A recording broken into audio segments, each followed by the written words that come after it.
प्रेम से, प्राण से, नए जीवन से। और मैं वो जो बताता है कि ऊपर आसमान में सर उठा के देखो और टिके रहो अपनी मातृभूमि से। और तुम मेरे इंसान मुझे काट देते हो, तुम मुझे काटते हो, चीरते हो, फाड़ते हो। क्या मुझ में जान नहीं होती? जैसे एक बेटा अपने बूढ़े बाप की आखिरी जमा पूंजी तक लेकर उसको वृद्धाश्रम छोड़ा, जैसे एक माँ अपने छोटे से बच्चे की छोटी मुस्कान देखकर अपने बड़े बड़े सपने तक कुर्बान कर देती है, वैसे तुम मुझे काट देती हो। सिर्फ अपने सपनों के घरों के लिए तुम मुझे काट देते हो। क्यों? और जब तुम मुझे काटते हो, तुम्हारी कुल्हाड़ी में तुम्हारे चेहरे के भाव झलक रहे हैं। वो इतने निर्दय बेरहम भाव होते हैं कि इंसानियत मर चुकी। और तुम मुझे काट देते हो। मैं तब भी एक कोने में मौन खड़ा मैं देखता रहता हूँ, सहता रहता हूँ, उफ तक नहीं करता। जब तुम मुझे चीरते हो, फाड़ते हो, अपनी पसंदीदा ये कुर्सियां, ये खिड़कियां, ये दरवाजे, ये सब तुमने मुझे मार के ही तो मंगाया है। ये पेंसिल जिस पेंसिल से तुम कागज पर लिखते हो सेव द ट्रीज, ये रबर जिससे तुम मिटा देते हो अपनी जिम्मेदारियां, और तुम मुझे काट देते हो। क्यों काट देते हो? क्या मुझ में जान नहीं? क्या मुझे दर्द नहीं होता? क्या मैं चीख नहीं पाता, चिल्ला नहीं पाता, इसलिए तुम मुझे काट देते?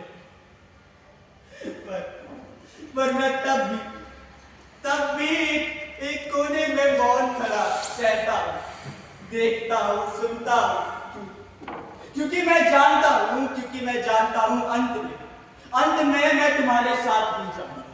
जब तुम्हारा ये शरीर, ये मिट्टी का शरीर, ये इसी मिट्टी में सौंपा जाना होगा ना, मैं लकड़ी बनकर आऊंगा और हाँ, उसी अग्नि में तुम्हारे साथ बस हो जाऊंगा। मैं उसी अग्नि में बस हो जाऊंगा तुम्हारे साथ। इतना सब जानते हुए भी तुम मुझे काटते हो। जैसे एक बेटा अपने बूढ़े बाप की हड्डियां तक बेचकर अपनी शादी की सजावट खरीदता है, वैसे तुम मुझे काटते हो। मैं हर साल लौटता पुनर्जीवित होता। जैसे एक माँ खाना देती है, मैं फल देता हूँ। जैसे एक पिता दवा देता है, मैं छाव देता हूँ। इतना सब जानने के बाद भी तुम मुझे